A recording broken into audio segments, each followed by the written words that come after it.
ચાલુ. પરમ પૂજ્ય સદગુરુ મહારાજ આપના જ્ઞાન પીપાસુ સર્વ સંતો ભક્તો માતાઓ સરસ જ્ઞાનનો દોર ચાલ્યો. ભગવાન ભાઈ એમણે એક સરસ વાણી કહી, એમાં બીજી પંક્તિમાં કંઈક બોલે તો અવતરણ ક્યારે થાય એમ કહ્યું કે બીજી પંક્તિ હતી, બોલે ત્યાં થાય વિરામ. સરસ, બોલે ત્યાં થાય વિરામ. હવે આપણે પહેલા તો આપણે બોલનારની વાત,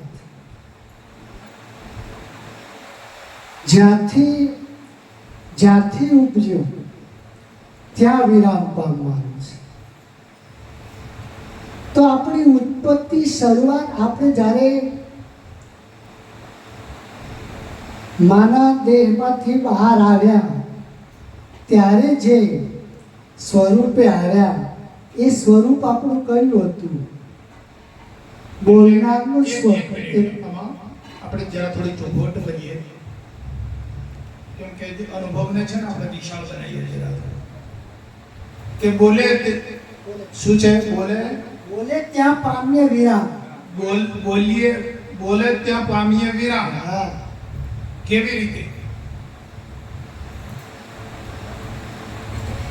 આપણે જરા થોડુંક અનુભવમાં લાગીએ આપણે, બરાબર? કે બોલીએ ત્યાં પામે વિરામ. જ્યાં સુધી વસ્તુ બોલનારો જડે નહીં ત્યાં સુધી ઉત્પાદ રહે, ઝઘડો રહે. અને જ્યારે બોલનાર જડ્યો એટલે પછી વિરામતા આવી ગઈ કે ભાઈ આ તો નથી બોલતો, તું એ નથી બોલતી, તો એ બોલે છે, મનનો સમય ગયો, બરાબર? પછી એ જે બોલનારો છે, એ દ્રશ્યમાં અવતરતો વાત એ છે. આપણે અનુભવ જરા થોડો વિશાળ, બરાબર? બોલનારો જ્યારે બોલે અને બોલે ત્યાં પામે વિરામ. જ્યારે બોલનારો બોલે છે ત્યારે વાત તો સમજાય છે, નકર ગુચડો જ હોય છે. જ્યારે એ બોલે છે ત્યારે વિરામતા આવે છે. અને વિરામતા કેવી આવે? બધો ગુચડો તો નીકળી જાય તો ભાઈ આ તો એ બોલે છે, હું કાંઈ બોલતો નથી. અને પછી જે બોલનારો છે એનું અવતરણ થતું નથી. એ અખંડ છે, અવિનાશી છે. હા, વિનાશીમય મોય પહેરે નહીં. બાપુજી ના પાડે છે, ખરો જાગેલો મોય પ્રવેશ કરે નહીં. આ અનુભવ છે. તો બાપુએ સરસ સ્પષ્ટતા કરી કે બોલનારમાં જ આપણે વિરામ પાડીએ તો પછી અવતરણ થતું. પણ આ વાત આપણને પહેલા ખબર નહોતી. બોલનારો આપણને પહેલા જડતો નહોતો. અને આપણને બોલનારો ક્યારે મળ્યો? કે જ્યારે સદગુરુ મહારાજના ચરણોમાં ગયા ત્યારે, જ્યારે એમણે પોતે અનુભવ કર્યો છે અને પછી આપણને આપ્યું છે.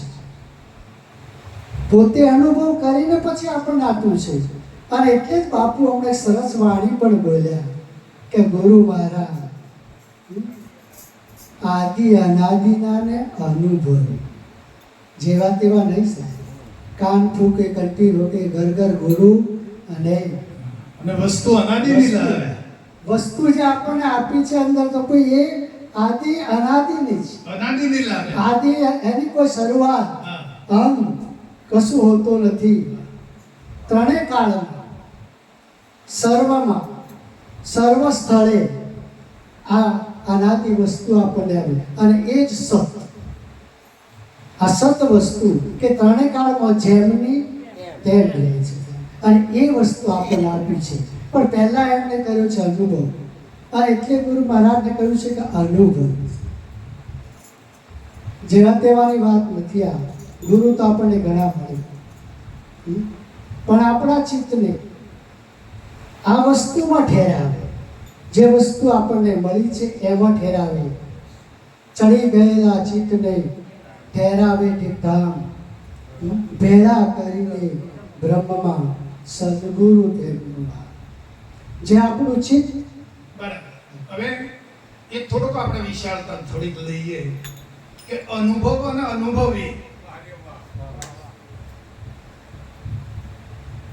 આ બેમાં કેટલો ડિફરન્સ બતાવે છે કે જ્યારે કોઈ પણ વાક્યનો શબ્દનો જ્યારે એને અનુભવ થાય અને જેને અનુભવ થાય, જેની પાસે અનુભવ છે એ અનુભવી. તો પછી એનું લક્ષાર્થ સીધું થાય. હા પહેલો શબ્દાર્થ પછી લક્ષાર્થ. હા, પછી લક્ષણ.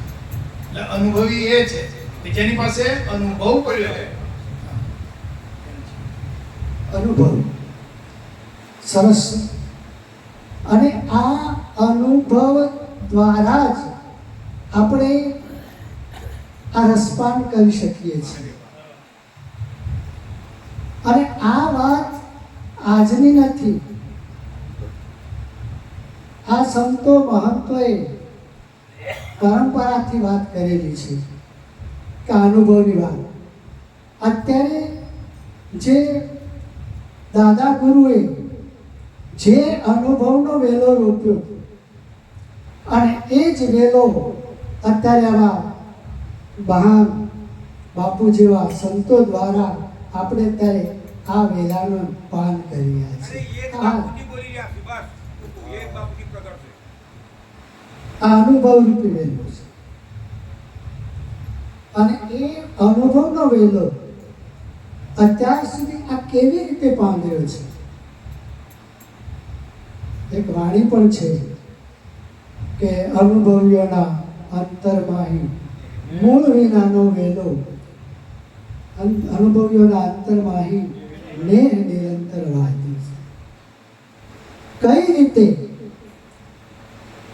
મન અને વાણી, આપણે કહીએ કે ભાઈ બોલવાનું રહેતું નથી, થોડીક વાતો ચર્ચા કે ભાઈ કશું બોલવાનું રહેતું નથી.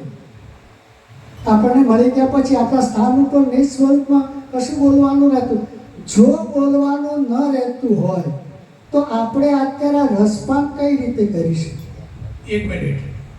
આમાં બાપુએ એવું દર્શાવ્યું છે કે પૂર્ણતાનું જે બિરુદ છે એ અપનાવવું ના જોઈએ. પૂર્ણતાનું મિથ્યાભિમાન. છૂટા રહેવું છે. છૂટા. મારે ભાઈ એમ. પૂર્ણતાનું કતિ. અને આ શિખામણ આપી છે. હા, કેમ કે સદોદિત વિદ્યાર્થી ભાવે રહેવાનું છે. પૂર્ણ થવાનું નથી, બનવાનું નથી. અને પૂર્ણ તો પાછું બાપુ એવું કીધું કે પૂર્ણ તો જે છે એ છે. એટલે પૂર્ણતાનું મિથ્યા અભિમાન કરવાની જરૂર નથી. છેલ્લી લીટીમાં કહી દીધું બાપુજી. તો આ મન અને વાણી દ્વારા, મન એટલે વિચાર અને વાણી એટલે આ વાણી આપણે વૈખરી વાણી કે એ વાણીની વાત નથી કરી બાપા. આ પરાવાણીની વાત છે. અને આ વિચાર અને આ વાણી એ બાપુએ પહેલા પોતાના અંતરમાં પ્રગટ કરી, પોતાના વિચારોમાં. અને એ વિચારો પછી મુમુક્ષોની અંદર આ વિચારો તો પછી વાણી દ્વારા બાપુ જેવી રીતે આપણને બોધ, એ બોધ વાણી અને વિચાર દ્વારા જ થયું છે. એટલે કહ્યું છે કે મન વાણી પર વાંધ્યું. જો બાપુને એટલે બાપુએ વિચારી અને પછી એને વાણીમાં પ્રગટ કરી અને પછી આપણને આ બધાને વહેંચ્યું છે. અને એ વેલાનું આપણે રસપાન કરીએ છીએ. અને એટલે જ આપણું અનુભવી સદગુરુ કહેવામાં આવે છે. તો આપણને તો આવા અનુભવી ગુરુ મળી ગયા છે. આપણે હવે કોઈ ખોજ રહેતી નથી. પણ હવે આપણે આવા ગુરુ મહારાજનું આપણે સદાય હંમેશા સેવન કરવાનું છે. હવે થોડીક જરાક આપણે એક પગથિયું જરાક ઉપર જઈએ કે આજે મન વાણીનો મૂળ વિચાર ને તો પરમપદને પામે. એટલે આ જે વિચાર અને જે પરાવાણીનું સ્થાન ક્યાં છે, બરાબર? તો ત્યાં આગળ વાણી પ્રવેશ કરી શકતી એ અનુભવની ચીજ છે, બરાબર છે. પણ એ પ્રગટ થઈ, પ્રગટ કરી એને. દિવાસળીમાં જેમ અગ્નિ છે પણ ખીચા પર આખો દિવાસળીથી બળાતું નથી, પણ એને પ્રગટ કરવામાં આવે, ઘસવામાં આવે. એ પ્રગટ થવાનો કેવળ આશય એક જ છે, પરોપકાર છે. બસ એમાં જો કોઈ બીજું જો કોઈ અપેક્ષા રાખી તો ગયા કામ થાય. એટલે કીધું કે ભજન પુણ્ય પ્રતાપે મળે તો સંત હા. ભૂલ મોટી ભાગે એ તો પામે પદાર્થ ચાર વધે નરોત્તમ. પરોપકાર સિવાય કાંઈ પણ અપેક્ષા અંદર જોડી શકાય નહીં. નકર તમે મહાન ગુનેગાર છો. એ કશું દેખાડો એ ના કરે. હા, મહાન માલિકના ગુનેગાર બની જાઓ છો. કેમ કે વિચાર અને જે પરાવાણી છે એ તો માલિકના ઘરની છે સાહેબ. બરાબર છે?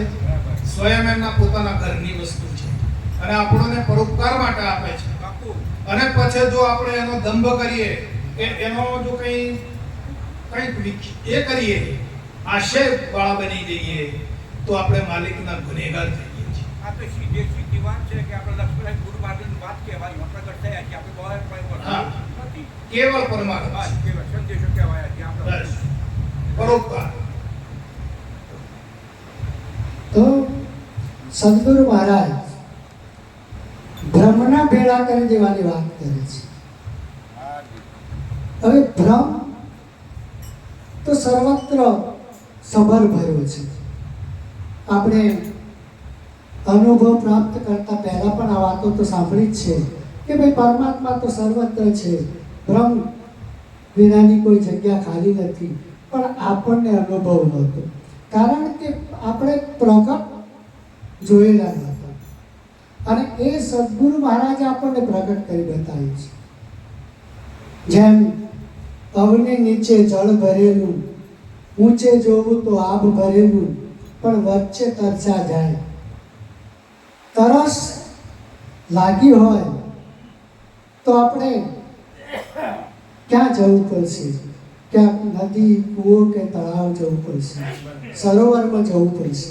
જે પ્રગટ હોય ત્યાં નક્કી પાણી તો સર્વત્ર છે જ, આપણે જાણતા હતા, પણ પ્રગટ આપણને ખબર નથી કે ભાઈ પ્રગટ. તો એ પ્રગટ કરનાર સદગુરુ મહારાજ. હવે જોઈ લો, આજે ગુરુ મહારાજની કૃપા આપણા બધાના ઉપર વધારે છે, અઢળક થઈ. એ આપણે એનો અનુભવ કરી રહ્યા છીએ કે બ્રહ્મમાં ભળવાની વાત કરી. બ્રહ્મમાં ભળવાની વાત કરી. આ જીવ છે, બરાબર છે, એ હદમાં વસંતા જીવડા અને હરિ વસે. પણ જો હદમાં હરિ ઉતરે તો સુખ પામે સંસાર, પણ હદમાં હરિ કબ ઉતરે? ચોરોને હડબાડ ઉતારે. હા. તો હવે સમજો કે ક્યારે આ બ્રહ્મમાં ભળ્યા જીવ. જીવ ક્યાં લપટાયો છે? નામમાં, રૂપમાં અને ગુણમાં. બરાબર? જ્યાં બેઠું તે આ દ્રશ્ય માત્ર બધું છે તે આ નામ રૂપ ને ગુણ જ છે. બાપુજી કહેતા કે વાલા જ્યાં જોવો તો કાકરે પોનો ત્રણ છે. તમે આખા બ્રહ્માંડમાં ફરી આવો, આ ત્રણ થી બીજું કાંઈ છે નામ, રૂપ અને ગુણ. આ બેઠું એ નામ, રૂપ અને હવે આને તમે છોડો તો બ્રહ્મમાં ભળો. અને બ્રહ્મમાં ભળી ગયા એનો તમને અનુભવ ક્યારે? કે જો આ નદી છે, આપણે નદી સમુદ્રમાં જતી રહે પછી એનું જે નદી નામ છે એ રહે ના રે નથી રહે. હારું એનું જે રૂપ છે એ રહે ના રે ના રહે. એનામાં જે ગુણ હતો એ રહે ના સમુદ્ર સ્વરૂપ થઈ ગઈ છે, કશું રહે નહીં. એમ આ અવિદ્યાથી પકડાયેલો જીવાત્મા નામ રૂપ ને ગુણમાં જે પકડાયો છે એ એનો ત્યાગ કરી શકે જ્ઞાન દ્વારા, ભક્તિ દ્વારા, યોગ દ્વારા. તો આ જીવ મટીને શિવ સ્વરૂપ એ સિવાય બની શકે નહીં. એને રહેવું છે અહીંયા અને બ્રહ્મ થવું છે એ તો મેળ પડતો નથી. સરસ. હા, તો બાપુએ કહ્યું કે ભાઈ જીવ પણ છોડવું પડે. જીવમાં રહીને શિવપણું થતું નથી. કારણ કે જીવમાં રહીએ તો આપણને બધું જ વળગવાનું છે. આપણે બીજી પંક્તિમાં ચિંતના ચાળા, કારણ કે જીવમાં બધું રહ્યું છે, મન બુદ્ધિ ચિત્ત ને અહંકાર, અને એ જ ઉત્પાદ કરે છે. ચિત્ત વૃત્તિઓ આપણી દ્રશ્યમાં જો રમતી રહેશે તો આપણે બ્રહ્મ નહીં ભળી શકીએ. કારણ કે ચિત્તનું કામ જ એ છે. આ વૃત્તિઓના વેગ એટલા બધા છે કે આપણને આમાં સ્થિરતા લાવવા દેતા નથી. તો આ વૃત્તિઓને પાછી વાળી અને ઠેરાવે, ઠીક ઠામ ઉપર ઠેરાવે. એક સરળ ઉપાય, એક સરળ ઉપાય કે આજે ચિત્તની વૃત્તિઓ છે, આશાઓ, તૃષ્ણાઓ, વાસનાઓ, આ બધું છે, બરાબર? તો આપણે સમજો કે આપણો પોતાનો પડછાયો છે, એ પડછાયાને તમે પકડવા દોડો તો એ પકડાય? પણ તમારે શું કરવું પડે? એ પડછાયો તમારે ભોગો મારી દે. એમ તમે પોતે નીકળી જાઓ એમાંથી બહાર. વૃત્તિઓનો દોષ નથી સાહેબ. તમે જ્યારે વૃત્તિઓને વેગ આપો છો ત્યારે વૃત્તિઓ તૈયાર થાય છે. આપણે મનને સત કરવાવાળા જ તમે છો. હા, વૃત્તિઓને વેગ આપનાર ચેતન આત્મા જ છે. બીજો કોણ છે? કહો. હવે ચેતન આત્મા સમજી જાય, ગુરુ જ્ઞાનમાં લાગી જાય, એના પોતાના સ્વ સ્વરૂપમાં લાગી જાય તો વૃત્તિઓનું માળખું પડી જાય. હેઠું ડબ દે, હેઠું પાડ. હા, પાડવું નહીં પડે, નીકળી જાય તો સાહેબ. પણ તું ઠેકાણે બેસી જા, તું લાગી જા. આ સીધો સરળ ઉપાય છે. તો પોતાના નિજ સ્વરૂપમાં જ સીધા બેસવાની વાત કરી છે બાપુ. કે નિજ સ્વરૂપમાં બેસી ગયા તો પછી કશું સતાવતું નથી. જ્યારે આપણે સ્વરૂપમાંથી બહાર જઈએ ત્યારે જ આપણે આ બધી વૃત્તિઓને બધું સતાવે. આ કહેવાનું બાપુનો સરસ હતો. એટલે વૃત્તિઓ નહીં, બરાબર છે કે એમનું કંઈ ચાલતું. જો તમે લગામ તમારી પાસે હોય તો ઘોડો કંઈ જવાનો નથી. પછી આ તો ઘોડો સવાર થઈ જાય આપણા ઉપર તો જ આ બધી માથાકૂટ થાય. એટલે સ્વરૂપમાં નિષ્ઠા હશે તો આપણને કંઈ સતાવતું નથી. બોલો સદગુરુ મહારાજ કી જય. હવે વીરાભાઈને આપણે જરા થોડું આપીએ. વીરાભાઈ આવો.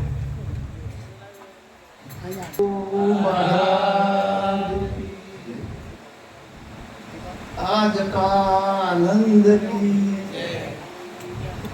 બહુ સરસ ભૂમિકા સર્જન થયું. બહુ ઊંચી ભૂમિકા લીધી આજે. પણ આ જીવને, આ આત્માને એવું થઈ ગયું ને, આ તો જાણતા ભોગવનાર બની ગયું. આ તો જાણવા વાળો પણ જાણવાનું બાજુમાં રહી ગયું, ભોગવવા મળ્યો. એની તો બધી ફરિયાદો છે. જો એને જાણવાનું જાણે તો છે, હું કોણ છું એ જાણે, તો ભોગવવા માંડે એ ભૂલ જો કાઢી નાખે તો એને કંઈ છેટું નથી. પણ આ તો થયું કેવું કે ભાઈ એક મદારી મોરલી વગાડી અને જાજા હાથ ભેગા થયા. પણ પેલો જે સાચો નાગ હતો ને એ તો ફેન ચડે, પણ પેલો ડેડુડિયો તો મારો બેટો ભાગી ગયો. કારણ કે ફેણ સાચા નથી, પણ કઈથી ફેણ ચડે? ઘણા મારે અમુક થાય ફેણ ચડતી જ નથી એમ. કારણ કે અંદર કંઈક ને કંઈક ભરેલું છે ને, કંઈક ને કંઈક હંગરી રાખેલું, ખાલી કર્યું જ નથી. કરીએ છીએ પણ પાછું થોડી વારમાં પાછું ભરાઈ જ જાય. પણ પાછું આ તો હું થયું, ભૂરી બિલાડી ભક્તોડી બની, પણ એને વનફળ હાથે પ્રીત કરી. પણ વનફળ બિલાડી શું કરે? બહુ એને તો ઉંદરા અંગાતે પ્રીત હોય. તો આપણે વિચારો ભાઈ, આપણે હેની અંગાતે પ્રીત છે, વિચારો. આપણે અંદર તપાસી જોવો કે ભાઈ એની જોડે આપણે પ્રીત કરીએ છીએ. એટલે આ સરોવર તરવર સંતજન ચોથા વર્ષે મેં પરમારથને કારણે ચારે ધર્યા દે. તમે જો સંતનો આજે જેટલા સંત થઈ ગયા, નરસિંહ મહેતા થઈ ગયા, ભાઈ વીરોબા થઈ ગયા, એમના કુટુંબી એમના લોકોએ કેટલે પરેશાન કર્યા. નરસિંહ મહેતાને તો બધાને નાક બહાર મેલ્યો. આટલે આ બધા જે સંતો થયા એ બધાને પણ લોકોએ દુઃખ આવ્યું. બરાબર. તો આ સંત ના હોત તો જગતમાં શું દશા હોત? જે સીએમ ને મળતા નથી, જે જતા રહે આવવાના નથી, તો કરવાનું નહીં. બરાબર. તો આ જે છે, જે મળ્યું છે, કારણ કે સંતો, તમે ઘણા દાખલા વાંચ્યા છે, શાસ્ત્રોમાં લખ્યું છે કે કાયા કાપીને ત્રાજવે ધરી. એટલો પણ સંતોની પરીક્ષા કરી, છતાં પણ સંતો એમની જે ભૂમિકા હતી, જે એમને હતું એમાંથી રજા નથી. તારે આ પદ પ્રાપ્ત થાય એમને જેમ તેમ નથી થતું. ભાઈ આપણને મળી ગયું, સહેજમાં મળી ગયું ને એટલે એની કિંમત નથી એની. તો આની કિંમત કરો કે શું આપણને બાપુજીએ શું આપ્યું છે. પેલા બાપુજીની મહેનત કેટલી, આપણને બધું તૈયાર મળી ગયું છે, રેડીમેડ મળી ગયું. અને હમણાં રેડીમેડ જ મળે છે. આ તો છોડે જઈએ ને તાણે આપણને પેલું તડકો નથી લાગતો, ને બહાર નીકળો તાણે તો બળતરા છે. બરાબર. એટલે છોડે બેસ આનો જે શું એમને લાગે અમને શું પડી ગયો, આ સંતોને શું પડી ગયું. આવું કચવાનું તમારા માટે કેટલી મહેનત કરતા હોય, આ એમને પ્રાપ્ત થાય, આ જ્ઞાન એમને પ્રગટ થાય. તો એની કિંમત કરો. કારણ કે આ વચ્ચે ઘણા સંતો થઈ ગયા, ઘણા વચમાં આપણે થોડું એ હતું, પણ આ પ્રગટ થયા ત્યારથી જો તમે વાડી ખીલી, આ વાડીનો આપણે કાયમ માટે લાભ લઈએ અને કાયમ એવો આપણો વિચાર રાખીએ. બોલો સદગુરુ મહારાજ કી